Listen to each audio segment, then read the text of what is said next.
नमस्कार दोस्तों, मैं हूं सुष्मिता मिश्रा और आप देख रहे हैं 4 PM यूपी। अखिलेश यादव ने डिप्टी सीएम ब्रजेश पाठक को जबरदस्त चुनौती दे डाली है। उन्होंने ब्रजेश पाठक के सामने 2 ऑप्शन दिए हैं। उन्होंने ब्रजेश पाठक से साफ कहा है कि या तो वे ब्रजेश पाठक सरकार गिराएं या डिप्टी सीएम के पद से इस्तीफा दे दें। लेकिन अखिलेश यादव ने योगी के सबसे भरोसेमंद डिप्टी सीएम से आखिर क्यों ये चुनौती दी है और किस बात को लेकर ब्रजेश पाठक से इतने नाराज नजर आए हैं, बताएंगे आपको इस रिपोर्ट में। यूपी के प्रयागराज में बटुक ब्राह्मणों की चोटी खींच कर मारे जाने के मामले पर सियासत तेज हो गई है। समाजवादी पार्टी प्रमुख अखिलेश यादव इसको लेकर बीजेपी को घेरने में लगे हुए हैं। लेकिन देखिए, सपा जब भी शंकराचार्य और उनके शिष्यों के साथ माघ मेले के दौरान हुए अत्याचार को लेकर आवाज उठाती है तो उसको बीजेपी और गोदी मीडिया की तरफ से सपा के कार्यकाल के दौरान उन्हें शंकराचार्य पर लाठीचार्ज करने का आरोप लगता है।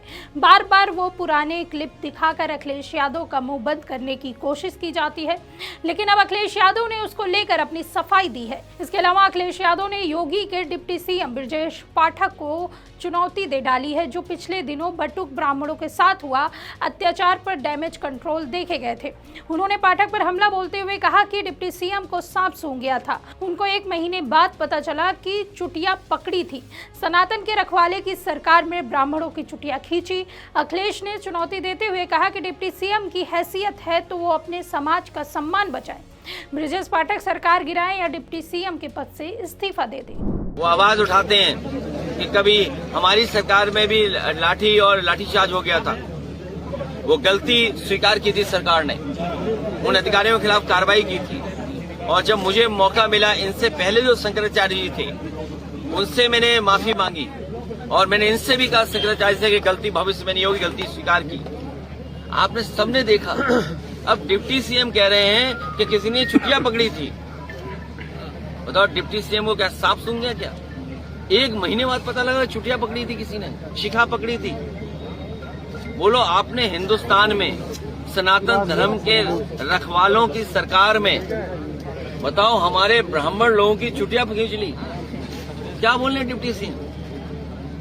अगर डिप्टी सीएम की हैसियत है अपने समाज की इज्जत बचाने के लिए तो यह सरकार गिराएं या मुख्यमंत्री पद से इस्तीफा दे दें। आपको बता दें कि उत्तर प्रदेश के प्रयागराज में 18 जनवरी को मौनी अमावस्या के अवसर पर माघ मेले में शंकराचार्य स्वामी अभिमुक्तेश्वरानंद सरस्वती पालकी से संगम स्नान के लिए जा रहे थे। उनका आरोप है कि पुलिस ने उन्हें रास्ते में रोक दिया और डुबकी लगाने से मना कर दिया। उनकी ओर से आरोप लगाया गया कि उनके साथ आए बटुक ब्राह्मणों की चोटी यानी शिखा तक खींची गई। इस आरोप ने यूपी के सियासत को गरमा दिया।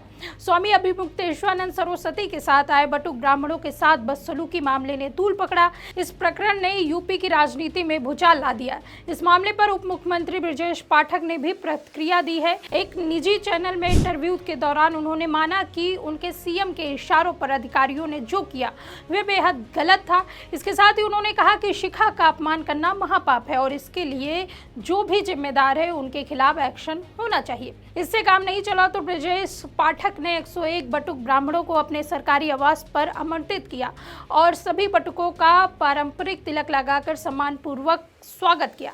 ब्रजेश पाठक ने इस अवसर पर सामाजिक सद्भाव, आपसी सम्मान और परंपराओं की गरिमा बनाए रखने की बात दोहराई। इस दौरान बटुकों ने उप मुख्यमंत्री का धन्यवाद किया और कहा कि उन्होंने ब्राह्मण समाज और धार्मिक परंपराओं के सम्मान पर स्पष्टता से अपनी प्रतिक्रिया दी। अब देखिए, उनके इस कृत्य के बाद बीजेपी के कई ब्राह्मण नेताओं की हिम्मत बढ़ी। उन्होंने बोलना शुरू कर दिया कि बटुकों का अपमान गलत था। उन नेताओं ने कहा कि ब्राह्मणों की चोटी खींचने को कोई सपोर्ट नहीं कर सकता। इसके बाद से बीजेपी 2 भागों में बंटी नजर आ रही है।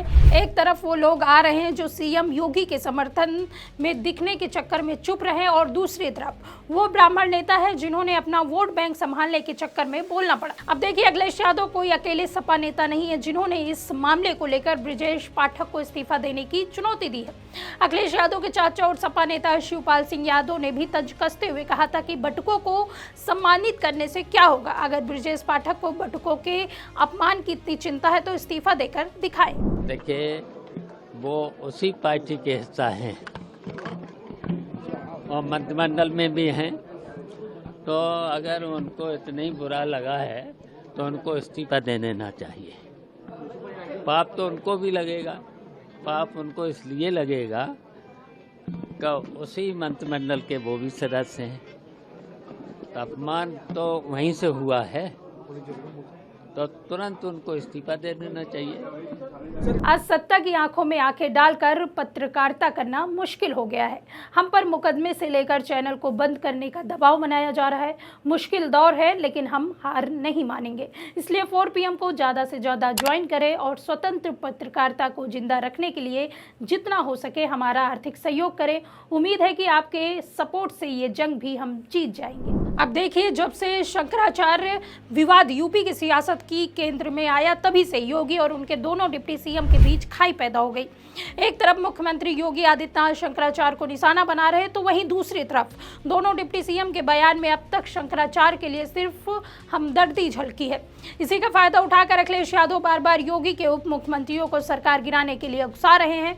आपको बता दें कि अभी पिछले दिनों पहले जब मुख्यमंत्री योगी ने सिंगापुर और जापान के दौरे पर निकले थे, तब भी अखिलेश यादव ने दोनों डिप्टी सीएम को खुला ऑफर दिया था कि 100 विधायक लाइए और सीएम बन जाइए। आज लगता है वो भारत की धरती से उड़ गए हैं।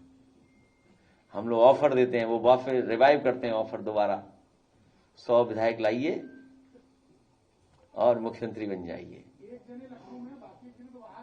तो ले लिए हैं 100 विधायक, मन तो दोनों का ही है।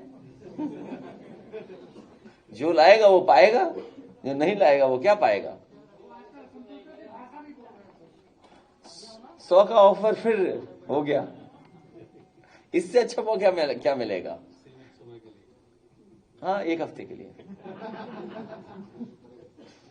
फिर ऑफर खत्म।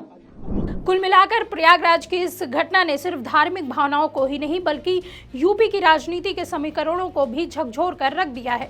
अखिलेश यादव ने इस मुद्दे को सिर्फ कानून व्यवस्था का सवाल नहीं बल्कि सम्मान और स्वाभिमान की लड़ाई बताकर सीधे बीजेपी के ब्राह्मण चेहरे पर वार कर रहे हैं। उनका निशाना साफ तौर पर ब्रजेश पाठक है, जिसे वो बार बार याद दिला रहे हैं कि अगर समाज का अपमान हुआ तो केवल तिलक लगाकर फोटो खिंचवाने से बात नहीं बनेगी। दूसरी ओर योगी आदित्यनाथ की सरकार के भीतर चल रही खींचतान की चर्चाएं भी इस विवाद से भी और तेज हो गई है। योगी की प्रशासनिक छवि पर ब्राह्मणों के असंतोष की आशंकाएं बीजेपी का संतुलन बिगाड़ सकती हैं। सपा इस मौके को हाथ से जाने देने के मूड में बिल्कुल नहीं है। सपा नेता हमला कर रहे हैं कि सनातन की सरकार में ही सनातन परंपराओं का अपमान हुआ। अब सवाल यही है, क्या यह सियासी हमला केवल बयानबाजी तक सीमित रहेगा या फिर सच में सत्ता के गलियारों में कोई हलचल पैदा करेगा। फिलहाल इतना तय है कि माघ मेले की यह घटना आने वाले दिनों में यूपी की राजनीति का बड़ा मुद्दा बनेगी और अखिलेश यादव इसे बीजेपी के अंदरूनी दरार दिखाने के औजार की तरह इस्तेमाल करते रहेंगे। इस पूरे मामले को लेकर आप क्या सोचते हैं, इस पर आपकी क्या राय है, हमें कमेंट करके जरूर बताइए। अगर वीडियो पसंद आई हो तो लाइक और शेयर करें और अगर आपने अभी तक हमारे चैनल को सब्सक्राइब नहीं किया है तो कर लीजिए और जुड़े रहिए 4 PM न्यूज़ नेटवर्क के साथ। नमस्कार।